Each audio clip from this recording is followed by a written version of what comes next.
Hello and welcome to all of you.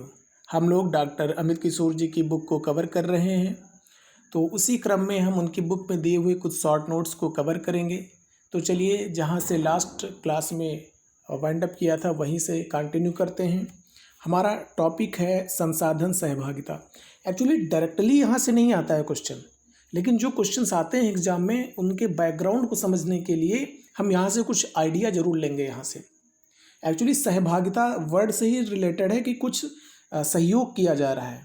तो वो क्या सहयोग होता है, किनके किनके बीच सहयोग होता है, ये बहुत सारी जो लाइब्रेरीज होती हैं।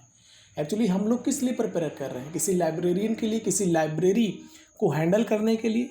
तो अगर किसी प्रकार की कोई समस्या आती है, कोई रिक्वायरमेंट फील होता है हमें किसी लाइब्रेरी में, तो कैसे हम उसको मैनेजमेंट करेंगे, कैसे मैनेज करेंगे। तो हम अन्य लाइब्रेरी से कुछ सहायता ले सकते हैं, कुछ चीज़ें आदान प्रदान कर सकते हैं। तो वो क्या हो सकती है, वो पाठ्य सामग्री हो सकती है, वो मानव संसाधन या कर्मचारी का आदान प्रदान हो सकता है, तकनीक हो सकता है, कोई सॉफ्टवेयर की रिक्वायरमेंट है किसी लाइब्रेरी को किसी लाइब्रेरी से। तो ये सारी चीज़ें जो लाइब्रेरी एक दूसरे लाइब्रेरी से जो आदान प्रदान करते हैं वो संसाधन सहभागिता कहलाती है। तो जैसे पुस्तक खरीद, आयोजन, कंसोर्ट या नेटवर्क का विकास, ये सारी चीज़ें संसाधन सहभागिता के अंतर्गत आती हैं। पाठकों की सहभागिता नहीं होती है। It's okay. नेक्स्ट, पुस्तकालय नेटवर्क। लाइब्रेरी नेटवर्क क्या है? तो आज के समय में, आधुनिक समय में संसाधन सहभागिता का आधुनिक स्वरूप है पुस्तकालय नेटवर्क। पुस्तकालय नेटवर्क, यहाँ से क्वेश्चन स्टार्ट होता है, ध्यान दीजिएगा। यहाँ पर क्या होता है कि जो हमारे नेटवर्क हैं बहुत सारे, जो विभिन्न देश में स्थित, विदेशों में स्थित बहुत सारी लाइब्रेरीज़ हैं, तो उनके बीच में जो भी आदान प्रदान होता है, समन्वय स्थापित होता है, वो इन नेटवर्क के थ्रू होता है। तो पुस्तकालय नेटवर्क संसाधन सहभागिता का आधुनिक स्वरूप है। इसके माध्यम से दो पुस्तकालयों द्वारा अपनी आपसी लक्ष्यों की पूर्ति के लिए सूचना संसार माध्यमों का उपयोग कर नेटवर्क स्थापित किया जाता है। वर्तमान समय में भारत में कई पुस्तकालय नेटवर्क कार्यरत हैं जो संसाधन सहभागिता को नए आयाम प्रदान कर रहे हैं। भारत के प्रमुख पुस्तकालय जो नेटवर्क हैं वो इस प्रकार हैं। कैलकाटा पब्लिक नेटवर्क, जिसे CA लिबनेट बोलेंगे, कैलिबनेट। डेवलपिंग लाइब्रेरी नेटवर्क, जिसको डेलनेट बोलेंगे। Information and library network, INFLIBNET. बहुत ही इंपॉर्टेंट क्वेश्चन आते रहते हैं इनफिलिबनेट से related. Mysore library network, MYLIBNET. Pune library network, ADINET. Ahmedabad library network. ये सारे एग्जाम्पल हैं इसके। Next, DELNET. अब डेलनेट की स्टार्ट करते हैं। डेलनेट एक्चुअली ये हमारे देश का सबसे बड़ा नेटवर्क, लाइब्रेरी नेटवर्क है। डेलनेट, दिल्ली लाइब्रेरी नेटवर्क की स्थापना निसैट द्वारा 1988 ईस्वी में किया गया था। इंपॉर्टेंट है कि इसके द्वारा, निसैट के द्वारा कब, 1988 में किया गया था। इसके विकास में निसैट के अलावा NIC नेशनल इंफॉर्मेशन सेंटर द्वारा भी सहयोग प्रदान किया गया था। नेक्स्ट, जो ये निसैट है, निसैट और NIC के द्वारा डेलनेट की स्थापना की जाती है 1988 में। नेक्स्ट, हम यहाँ देख लेते हैं। इसके अंतर्गत दिल्ली के 30 पुस्तकालयों को जोड़ा जाता है। सन 2000 के बाद इसका नाम बदल करके डेवलपिंग लाइब्रेरी नेटवर्क, यानी शुरुआत में इसका नाम दिल्ली लाइब्रेरी नेटवर्क था, उसके बाद 2000 में इसका नाम चेंज कर दिया जाता है और डेवलपिंग लाइब्रेरी नेटवर्क कर दिया जाता है। यह भारत का सबसे बड़ा पुस्तकालय नेटवर्क है। ये डेलनेट की बात हो रही है। नेक्स्ट, OCLC, ये भी बहुत इंपॉर्टेंट है। एक्चुअली जैसे डेलनेट इंडिया का सबसे बड़ा लाइब्रेरी नेटवर्क है, उसी तरीके से OCLC ये वर्ल्ड का सबसे बड़ा, सबसे पुराना हमारा लाइब्रेरी नेटवर्क है। Online computer library centre, online computer library centre, इसका भी शुरुआत में नाम ये नहीं था। क्या था वो अभी देखते हैं। इसकी स्थापना 1967 में ओहियो विश्वविद्यालय, ओहियो कहाँ है, ये है अमेरिका में। ये एक स्टेट है, अमेरिका का एक स्टेट, जैसे उत्तर प्रदेश एंड केरला स्टेट हैं, वैसे ही वहाँ पर ओहियो एक स्टेट है अमेरिका का। कैंपस में ओहियो कंप्यूटरीकृत सेवा 1970 में शुरू किया गया, कंप्यूटरीकृत, और पहली बार ऑनलाइन सेवा शुरू करी गई 1971 में। ठीक है, 1981 के बाद इसका नाम बदल दिया जाता है। जो अभी तक ओहियो कॉलेज लाइब्रेरी सेंटर हुआ करता था, अब इसका नाम ऑनलाइन कंप्यूटर लाइब्रेरी नेटवर्क हो जाता है। दुनिया की सबसे वृहद वास्ट पुस्तकालय नेटवर्क है ये। इसके लगभग 86 देशों में 5000 से भी अधिक पुस्तकालय सदस्य हैं। वर्तमान समय में इसके द्वारा डीडीसी का प्रकाशन भी ओसीएलसी के द्वारा किया जाता है। जो डीडीसी वर्गीकरण के क्षेत्र में एक इम्पोर्टेंट है, तो डीडीसी का भी प्रकाशन ओसीएलसी द्वारा किया जाता है और उसका फुल फॉर्म क्या है? Online computer library network. ठीक है, नेक्स्ट आता है INFLIBNET. INFLIBNET is very important for your exams. Information library network, information library network, इसकी स्थापना किसके द्वारा की जाती है? तो ये यूजीसी के द्वारा करी गई है। ये एक स्वायत्त अंतर विश्वविद्यालय केंद्र आईयूसी है, जिसकी स्थापना 1991 में विश्वविद्यालय अनुदान आयोग यानी यूजीसी द्वारा किया गया। इन्फ्लिबनेट का प्रधान कार्यालय गांधीनगर या अहमदाबाद गुजरात में है। आईयूसीएए के तहत इसकी शुरुआत एक परियोजना के रूप में हुई और 1996 में यह एक स्वतंत्र अंतर विश्वविद्यालय केंद्र बना। इन्फ्लिबनेट भारत में विश्वविद्यालय के पुस्तकालयों के आधुनिकीकरण और सूचना के सर्वोत्तम उपयोग के लिए संचार प्रौद्योगिकी का उपयोग करते हुए देशव्यापी नेटवर्क स्थापित करने पर जोर देता है, जो भारत में शोधकर्ताओं और शिक्षाविदों के बीच विद्वत सूचना के संचार का बढ़ावा देने के लिए एक प्रमुख कड़ी है। नेक्स्ट आता है कंसोर्टिया। ये कंसोर्टिया भी लाइब्रेरी नेटवर्क के तरीके से ही होता है, बस ये विकसित देशों में कंसोर्टिया का चलन बहुत ही पुराना है। ये भी संसाधन सहभागिता का ही आधुनिक रूप है। भारत में डेलनेट कंसोर्टिया के क्षेत्र में पहला प्रयास माना जाता है। हालांकि भारत में इसका चलन काफ़ी पुराना नहीं हो, पर वर्तमान में यह काफ़ी प्रचलित हो रहा है। जैसे CSIR library consortia, council for scientific and industrial research, FORSA यानी forum for resource sharing in astronomy and astrophysics. Next HELINET, health science library and information network. ये कुछ एग्जाम्पल है कंसोर्टिया के। नेक्स्ट पेज हम लोग देखते हैं। नेक्स्ट पेज में कुछ और एग्जाम्पल दिए हुए हैं, जैसे ICICI बैंक देखते हैं ना, तो ICICI बैंक की जो पेरेंट कंपनी है वही यहाँ बात हो रही। ICICI knowledge park, ICICI knowledge park, ये भी एक कंसोर्टिया है। इसका फुल फॉर्म क्या है? Industrial credit and investment corporation of India. IIM's library consortia, the Indian institute of management, INDEST, Indian national digital library in engineering science and technology. ये सब example हैं कंसोर्टिया के। UGC DAE consortium for scientific research, UGC INFONET आपने सुना होगा जरूर। University grants commission, UGC का full form है यूनिवर्सिटी ग्रांट्स कमीशन। अब पढ़ते हैं हम INDEST is the example of consortia. तो देखते हैं इंडेस्ट में हम लोग क्या सीखेंगे। इंडेस्ट का पूरा नाम Indian national digital library in engineering science and technology है, जिसको मानव संसाधन विकास मंत्रालय द्वारा प्रोफेसर एन बालाकृष्णन समिति जो 1985 में बनाई गई थी, के रिपोर्ट के आधार पर तकनीकी शिक्षा के क्षेत्र का इलेक्ट्रॉनिक संसाधनों के लिए 2003 में विकसित किया गया, जिसका मुख्यालय IIT दिल्ली में है। ठीक है, इंडेस्ट का जो मुख्यालय है वो IIT दिल्ली में स्थित है। इसके सदस्यों को 3 श्रेणियों में विभाजित किया गया है। ठीक है, अब हम पढ़ने वाले हैं UGC इन्फोनेट के बारे में। UGC इन्फोनेट यूनिवर्सिटी ग्रांट्स कमीशन द्वारा भारतीय विश्वविद्यालयों को सभी विषयों पर इलेक्ट्रॉनिक जर्नल और डेटाबेस हेतु ऑनलाइन अभिगम उपलब्ध कराने UGC इन्फोनेट डिजिटल कंसोर्टियम 2002 में शुरू किया गया था। UGC INFONET is important. आधिकारिक तौर पर इसका उद्घाटन 2003 में डॉक्टर APJ अब्दुल कलाम द्वारा किया गया था। इसका मुख्य उद्देश्य शिक्षण, अध्ययन और शोध आवश्यकताओं को सहायता प्रदान करना था।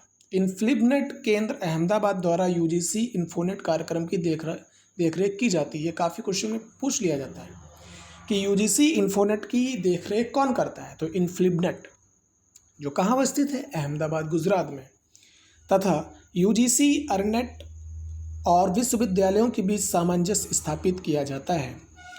अब देखिए, इसके बाद जो चीज़ें हम पढ़ने वाले हैं वो थोड़ा थ्योरेटिकल पोर्शन ज़्यादा है। इसमें हमारा जैसे कि जो भी हम काम करने जा रहे हैं, अगर इसमें सिलेक्शन होता है तो एज अ लाइब्रेरियन आप बहुत सारे एसोसिएशन के बारे में जानेंगे, कैसे क्या चीज़ें वर्क करती हैं इनके बारे में जानेंगे, कैसे यूज़र एजुकेशन के बारे में जानेंगे। तो यूज़र एजुकेशन क्या है, चलिए स्टार्ट करते हैं सीधे, ज़्यादा समय बर्बाद करने से कोई फ़ायदा नहीं है, ठीक है। तो यूज़र एजुकेशन ये इसमें बताया जाता है कि जो हमारा यूज़र है, जो पाठक है, उसको जानकारी होनी चाहिए पुस्तकालय के बारे में, ठीक है। तो उसके बारे में हम कैसे जानकारी करेंगे, कैसे उसको जानकारी देंगे, सारी चीज़ें वो यूज़र एजुकेशन के तहत बताएंगे उसको। It's not important for your exam. तो आगे बढ़ते हैं। उपयोगकर्ता अध्ययन, उपभोक्ता यूजर, जो उपभोक्ता है उसको हम समझें कि उसकी रिक्वायरमेंट क्या है, वो क्या चाहता है, तो उसके लिए हम क्या करेंगे। उसके लिए हम साक्षात्कार, उसका इंटरव्यू ले सकते हैं, उसका हम प्रश्न कुछ पूछ सकते हैं, उसकी जो दिलचस्पी किन सब्जेक्टों में है वो सब जान सकते हैं। उसके अनुसार हम अपने लाइब्रेरी का निर्माण कर सकते हैं। नेक्स्ट आता है कि किसी जो उपभोक्ता है उसको जानने के लिए हम कुछ प्रश्नावली वाला मेथड अपना सकते हैं। ये क्या है, ये प्रश्नावली मेथड हो गया, ये भी इम्पोर्टेंट नहीं है। प्रसार सेवा क्या है। जब पुस्तकालय, प्रसार सेवा से तात्पर्य पुस्तकालय की उन गतिविधियों से है जिसके द्वारा पुस्तकालय सेवा का विस्तार उन पाठकों तक किया जाता है जो पुस्तकालय तक किन्हीं कारणों से नहीं पहुंच पाते हैं। तो वहाँ पर हम मोबाइल सेवा शुरू कर सकते हैं, मोबाइल पुस्तकालय, जिसको library on wheels doctor Ranganathan द्वारा कहा गया था। तो मोबाइल पुस्तकालय जो आगे इसमें दिया हुआ भी है, मोबाइल पुस्तकालय को डॉक्टर रंगनाथन ने लाइब्रेरी ऑन व्हील कहा गया। प्रचार सेवा, इसमें हम जो भी पाठक है उसको कुछ जानकारी देंगे कि उस पुस्तकालय का कैसे यूज़ करना है। अगर कोई उदासीन है, कोई जान नहीं रहा है, पुस्तक के बारे में आधी अधूरी जानकारी है, तो उसको हम जानकारी देंगे प्रचार सेवा के तहत, ठीक है। इसके बाद प्रचार एवं प्रसार में अंतर क्या है। इसमें प्रसार में मतलब अपनी आप जो लाइब्रेरी है उसका प्रसार करोगे। अगर कहीं पर कोई पुस्तकालय दूर दूर तक नहीं है तो वहाँ एक ब्रांच स्थापित करोगे। जबकि प्रचार में हम चीज़ों को सोशल मीडिया के, इंटरनेट से उस अपनी लाइब्रेरी के बारे में लोगों तक जानकारी पहुंचाएंगे, ठीक है। तो ये अंतर है इन दोनों में। पुस्तकालय संघ में आपको पता है कि जब किसी सामान्य उद्देश्य की पूर्ति के लिए व्यक्तियों अथवा समूहों द्वारा एक संगठन बनाया जाता है तो उसे संघ कहा जाता है। लाइब्रेरी जो संघ है, एसोसिएशन है, उसमें हम लाइब्रेरी के एक दूसरे के जो उद्देश्य हैं उसकी पूर्ति के लिए हम एसोसिएशन बनाएंगे और आपस में सहयोग करेंगे, हेल्प करेंगे, ठीक है। तो ये पुस्तकालय संघ के प्रमुख उद्देश्य क्या हैं, ये हमसे कोई मतलब नहीं है, ज़्यादा थ्योरी पार्ट को नहीं कवर करेंगे। हमारा उद्देश्य है कि एग्ज़ाम ओरिएंटेड चीज़ें पढ़ी जाएं। नेक्स्ट, हाँ, यहाँ से क्वेश्चन स्टार्ट होते हैं और ये पेज बहुत ही इम्पोर्टेंट है आपके एग्ज़ाम के लिए। तो चलिए स्टार्ट करते हैं। भारतीय पुस्तकालय संघ, अब यहाँ से संघ के बारे में, एसोसिएशन के बारे में हम पढ़ने वाले हैं। Library information, Indian library association, भारतीय ग्रंथालय संघ की स्थापना 1933 ईस्वी में की गई थी। इसके प्रथम अध्यक्ष M.O. थॉमस इसकी अध्यक्ष थे और प्रथम K.M. असादुल्लाह थे। अब ये प्रथम के बाद यहाँ थोड़ा मिस हो गया, एक्चुअली सचिव, जो ये ILA था, इंडियन लाइब्रेरी एसोसिएशन, इसके प्रथम अध्यक्ष थे M.O. थॉमस एंड प्रथम सचिव कौन? सचिव यानी सेक्रेटरी, ये सचिव थे हमारे KM असादुल्लाह। KM असादुल्लाह, खलीफा मोहम्मद असादुल्लाह, ये इनका फुल फॉर्म है इनके नाम का। यह एक पंजीकृत संस्था है। इसका प्रधान कार्यालय नई दिल्ली में स्थित है। यह एक प्रमुख राष्ट्रीय ग्रंथालय संघ है जो देश के समस्त ग्रंथालय व्यवसायियों का प्रतिनिधित्व कर रहा है। यह संस्था इफ्ला, कोमला आदि जैसे अंतर्राष्ट्रीय संघों के साथ साथ राष्ट्रीय संघों के साथ भी सहयोग कर रहा है। Indian association of special libraries and information centres, IASLIC, बहुत ही इंपॉर्टेंट है। इसकी स्थापना डॉक्टर SL होरा के प्रयास से 3 सितंबर 1955 को कलकत्ता में हुई थी। इसकी स्थापना कलकत्ता में हुई। इसके प्रथम अध्यक्ष डॉक्टर होरा ही निर्वाचित हुए थे। यह एक पंजीकृत विद्युत परिषद है जिसका प्रधान कार्यालय कलकत्ता में स्थित है। हालांकि पहले इसका क्षेत्र सिर्फ विशिष्ट पुस्तकालयों तक ही सीमित था, परंतु वर्तमान में यह सभी तरह के पुस्तकालयों के विकास में प्रतिबद्ध है। इफ्ला इम्पोर्टेंट है। इफ्ला क्या है? इफ्ला की स्थापना कब हुई? स्थापना हुई इसकी 1927 ईस्वी में स्कॉटलैंड में किया गया था, जिसका मुख्यालय हेग है। इफ्ला एक प्रमुख अंतर्राष्ट्रीय संस्था है जो पुस्तकालय और सूचना सेवाओं के स्तर को बढ़ाने, पुस्तकालय संस्थाएं एवं संघों के सहयोग, फला ठीक है, इट्स ओके। नेक्स्ट, FID की स्थापना 12 सितंबर 1895 में होती है। ये कहाँ पर इसकी स्थापना हुई? ब्रसेल्स में हुई। और इसकी स्थापना किसने करी थी? यहाँ से बहुत क्वेश्चन पूछा जाता है। Paul Otlet and Henri La Fontaine. ये हेनरी ला फाउंटेन वही हैं जिनको 1913 में शांति का नोबेल पुरस्कार मिला था। नेक्स्ट, हाँ, तो FID की स्थापना हुई 1895 में ब्रसेल्स में। किसके द्वारा? Otlet and Henri La Fontaine के द्वारा। इंटरनेशनल, इनका नाम जब इनिशियल जो नाम था वो इंटरनेशनल इंस्टीट्यूट ऑफ बाइब्लियोग्राफी था। इसके बाद इनके 2-3 बार इनके नाम में चेंजेस आते हैं, वो हम लोग पढ़ेंगे और वो बहुत इंपॉर्टेंट है। सन 1934 में पहला इनका जो है नाम चेंज किया गया। सॉरी 1934 में इसका मुख्यालय जो ब्रसेल्स में पहले हुआ करता था, द हेग में किया गया, स्थानांतरित कर दिया गया। संस्था का नाम समय समय पर बदला गया। तो 1931 में इसका नाम सबसे पहले बदला गया। स्टार्टिंग में इसका नाम था इंटरनेशनल इंस्टीट्यूट ऑफ बिब्लियोग्राफी। उसके बाद 1931 में इसका नाम बदला गया और नाम अब क्या रखा गया है? The international institute for documentation, IID, the international institute for documentation. Next, अब इस बार सेकंड में फिर से चेंज हुआ 1937 में। इस बार क्या हुआ? इस बार फेडरेशन वर्ड और ऐड हो गया और अब नाम क्या हो गया? The international federation for documentation. Institute की जगह पर फेडरेशन लगा दिया गया, चेंज कर दिया गया थोड़ा, इंस्टीट्यूट की जगह पर फेडरेशन। नेक्स्ट, 1988 में फिर चेंज किया गया और इस बार इंफॉर्मेशन वर्ड को और ऐड कर दिया गया। अब इनका नाम हो गया the international federation for information and documentation. ये जितने भी टॉप पॉइंट हैं वो बहुत ही इम्पोर्टेंट है।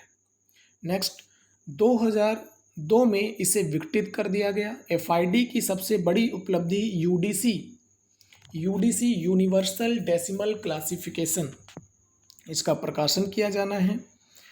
चलिए UDC के बारे में थोड़ा पढ़ लेते हैं। पाउल आउटलेट और हेनरी ला फाउंटेन द्वारा मेलविल डेविस से अनुमति प्राप्त कर DDC को संशोधित किया गया।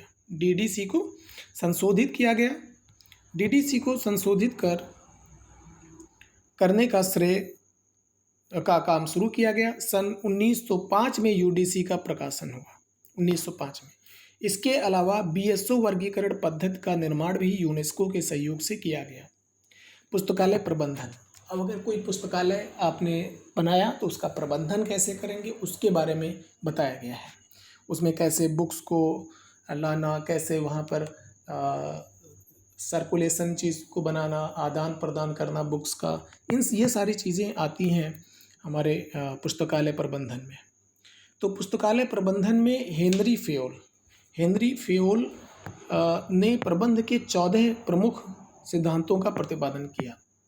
पहले तो डिवीज़न ऑफ वर्क होना चाहिए, अथॉरिटी एंड रिस्पॉन्सिबिलिटी तय होनी चाहिए, डिसिप्लिन होना चाहिए, unity of command, unity of direction, व्यक्तिगत हित के बजाय सामान्य हित की वरीयता, यानी उस जो भी एसोसिएशन है, जो भी हमारा लाइब्रेरी है, उसमें सामान्य हित की वरीयता दी जाए, कर्मचारियों के पारिश्रमिक का सिद्धांत, centralization and principle of scalar chain यानी सोपान श्रृंखला जिसको कहते हैं, ऑर्डर, इक्विटी एंड कार्यकाल में स्थिरता, पहल, initiative, unity, Spirit the corps, ये सारी चीज़ें, ये कितनी हो गई 14। तो ये याद रखिए कि जो मैनेजमेंट, लाइब्रेरी मैनेजमेंट में हेनरी फेयोल ने 14 इन्होंने सिद्धांत दिए, इन्होंने पॉइंट दिए। नेक्स्ट आता है मैनेजमेंट, लाइब्रेरी मैनेजमेंट में एक और वर्ड आता है पोस्ट कॉर्प।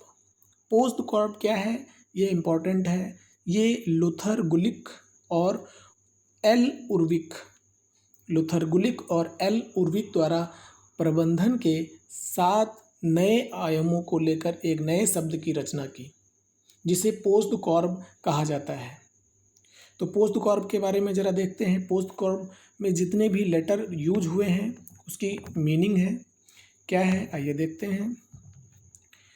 पोस्ट में POSDCORB, P फॉर है planning, P for planning and O for organisation, S for staffing, D for directing and CO for coordinating, R for reporting and B for budgeting. इसके detail में हम लोगों को पढ़ने की ज़रूरत नहीं है। नेक्स्ट हम लोग प्रबंध सूचना प्रणाली, मैनेजमेंट इंफॉर्मेशन सिस्टम। प्रबंध सूचना प्रणाली का उदय 1960 के दशक में हुआ, जब कंप्यूटर का प्रयोग शुरू हुआ। यह किसी संगठन के लिए ठीक उसी प्रकार से कार्य करता है जिस प्रकार मानव शरीर में तंत्रिका तंत्र। इसे इस प्रकार वर्णित किया जा सकता है, informational blood stream of an organisation. ठीक है, बहुत सारे इंफॉर्मेशन सिस्टम के बारे में यहाँ दिया गया है, जैसे decision support system, management reporting system, office information system. तो ये इन सभी का जो सुंदर मेल है वो इंफॉर्मेशन सिस्टम है, इंफॉर्मेशन सिस्टम। नेक्स्ट कुछ और चीज़ें दी हैं। ये अब आगे जो हम लोग 2-3 पेज में देखने वाले हैं वो हमारे थ्योरी पॉइंट ऑफ व्यू से हैं, उनको हम जल्दी से कवर करके आगे बढ़ते हैं। तो MBO उद्देश्यपूर्ण प्रबंधन, MBO सिद्धांत का प्रतिपादन सन 1954 में हुआ था। किसके द्वारा? पीटर एफ डकर द्वारा किया गया।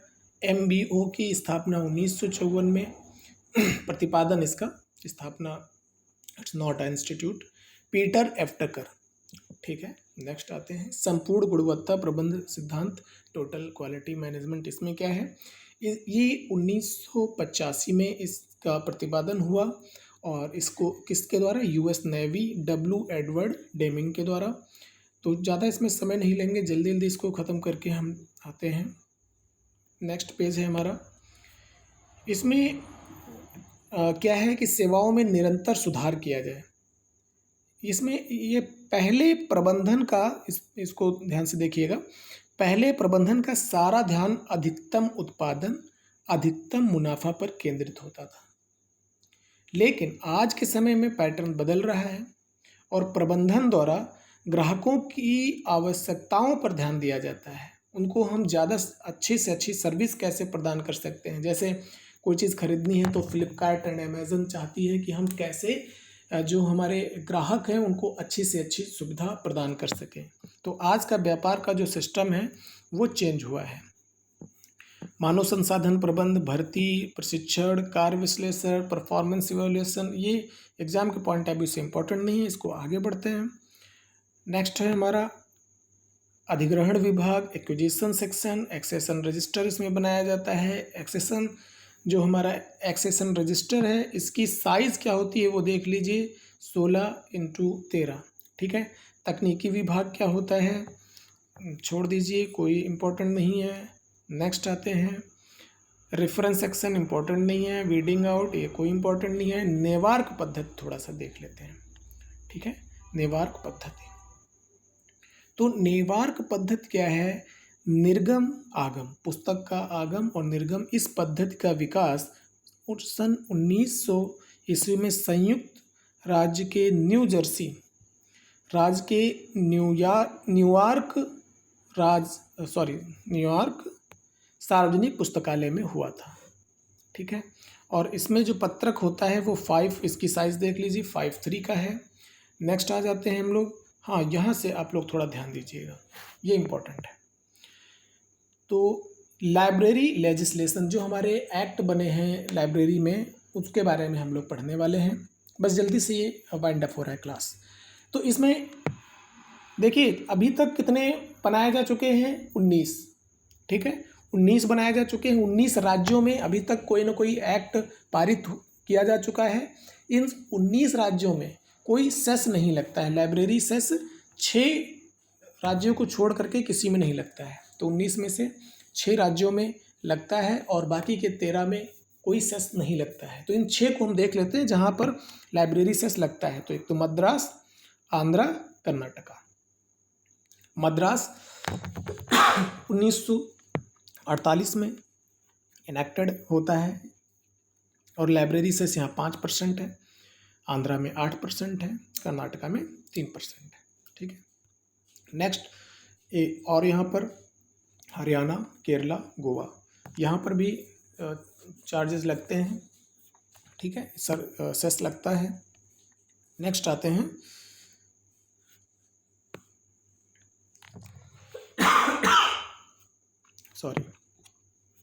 LIC एजुकेशन, ये इम्पोर्टेंट है। देखिए बड़ौदा में आपने पढ़ा होगा कि सियाजी राव गायकवाड़ द्वारा W.A. बर्डन को बुलाया जाता है और वो स्टार्ट करते हैं रिफ्रेशर कोर्स के नाम से। 1911 में शिक्षा स्टार्ट करते हैं। तो ये 1911 में बड़ौदा में रिफ्रेशर कोर्स सबसे पहले स्टार्ट होता है। हमारी शिक्षा जो है इंफॉर्मेशन एंड लाइब्रेरी साइंस में, वो कैसे स्टार्ट होती है, कहाँ पर क्या सबसे पहले होता है, उसको हम स्टडी करने जा रहे हैं। फिर A.D. डिकिंसन आते हैं 1915-1916 में, आपको मालूम है। वो क्या करते हैं, पंजाब यूनिवर्सिटी में A.D. डिकिंसन द्वारा डिप्लोमा कोर्स स्टार्ट किया जाता है पंजाब यूनिवर्सिटी में। उसके बाद मद्रास यूनिवर्सिटी 1929 में, ये ध्यान रखिएगा, 1929 में सर्टिफिकेट कोर्स स्टार्ट किया जाता है। मद्रास यूनिवर्सिटी द्वारा ही 1937 में सबसे पहले PG डिप्लोमा कोर्स स्टार्ट किया जाता है। फिर बीलिस स्टार्ट होता है 1947 में, कौन सी यूनिवर्सिटी के द्वारा, अलीगढ़ मुस्लिम यूनिवर्सिटी द्वारा, ठीक है। ये इंपॉर्टेंट है, क्वेश्चन यहाँ से सीधे सीधे आते रहते हैं मोस्ट ऑफ टाइम। तो बीलिस किस सन में, 1947, अलीगढ़ मुस्लिम यूनिवर्सिटी। फिर एमफिल, PhD, ये 3 जो है ये दिल्ली यूनिवर्सिटी के द्वारा आगे इनेक्ट किए जाते हैं, स्टार्ट किए जाते हैं। और एमलिस 1949 में, एमफिल 1978, PhD 1951। और यहाँ से ये क्वेश्चन बहुत पूछा जाता है कि first PhD was awarded to DB Krishna Rao by university of Delhi in 1957। तो 1957 में दिल्ली यूनिवर्सिटी द्वारा DB कृष्णा राव को सबसे पहली PhD डिग्री अवार्ड करी जाती है। ऐसे डीलिट में भी क्वेश्चन बनता है। डीलिट कौन सी यूनिवर्सिटी ने स्टार्ट किया था, उत्कल यूनिवर्सिटी, यानी कि ये वहाँ है उड़ीसा में। और first DLitt was awarded to DB Shukla by Utkal university in 1992। तो डीलिट जो है ये 1992 में सबसे पहले फर्स्ट दिया जाता है। नेक्स्ट, ये लास्ट पेज है। इसमें हम लोग क्या देखने वाले हैं, इसमें हम जो आपको मालूम है कि क्रोनिकल वाइज टाइम के हिसाब से हम देखते हैं कि ओके हाँ 1877 ईस्वी में लाइब्रेरी एसोसिएशन LA की स्थापना की जाती है। यानी हर एक ईयर की इंपॉर्टेंस यहाँ पर हम लोग देखने वाले हैं। 1877 की इंपॉर्टेंस क्या है? लाइब्रेरी एसोसिएशन जो यूके में स्थापना की गई थी उसकी बात की जा रही है। 1883 में क्या हुआ था? ये जो मेलविल डेविस जी अमेरिका के थे, ये 1883 में न्यूयॉर्क शहर के कोलंबिया कॉलेज के पुस्तकालय अध्यक्ष लाइब्रेरियन बनाए गए थे। इंपॉर्टेंट है। 1886 सन 1886 में कॉपीराइट बौद्धिक संपदा अधिकार पर प्रसिद्ध बर्ने कन्वेंशन का आयोजन किया गया था। 1886 में एक कन्वेंशन नाम है बर्ने कन्वेंशन, और ये किस पर? ये कॉपीराइट बौद्धिक संपदा पर आधारित था, और यही जो कन्वेंशन है ये 1886 में हुआ था। 1887 डेवी महोदय ने दुनिया का पहला पुस्तकालय स्कूल ऑफ लाइब्रेरी इकोनॉमी 1887 में स्टार्ट करते हैं। बहुत इंपॉर्टेंट है। ये सारे के सारे एग्जाम ओरिएंटेड क्वेश्चंस हैं। 1891 में क्या क्या चीज़ें हुई? पहले तो CA कटर द्वारा एक्सपेंसिव क्लासिफिकेशन का विकास किया गया 1891 में। और 1891 में क्या किया गया? लॉर्ड कर्जन ने कई सचिवालय पुस्तकालय को मिलाकर के इंपीरियल लाइब्रेरी की स्थापना की थी 1891 में। 1892 में क्या हुआ? 1892 में डॉक्टर SR रंगनाथन का जन्म हुआ। कहाँ? सियाली मद्रास में, जो अब वर्तमान चेन्नई में है। नेक्स्ट 1895 में FID की स्थापना होती है। आपको मालूम है ब्रुसेल्स में। किसके द्वारा? पॉल आउटलेट एंड हेनरी लाफाउंटेन, अभी हम लोगों ने कवर किया है। और इसका शुरुआत में नाम क्या था? International institute of bibliography. Next 1898 विषय शीर्षक निर्माण के लिए library of Congress subject heading की रचना की गई। 1900 में क्या हुआ? राय बहादुर ईशान द्वारा गार्डन लाइब्रेरी जयपुर की स्थापना की गई। इस तरीके से हम लोगों ने इतने फैक्ट कवर किए हैं। मिलते हैं नेक्स्ट क्लास में। बाय।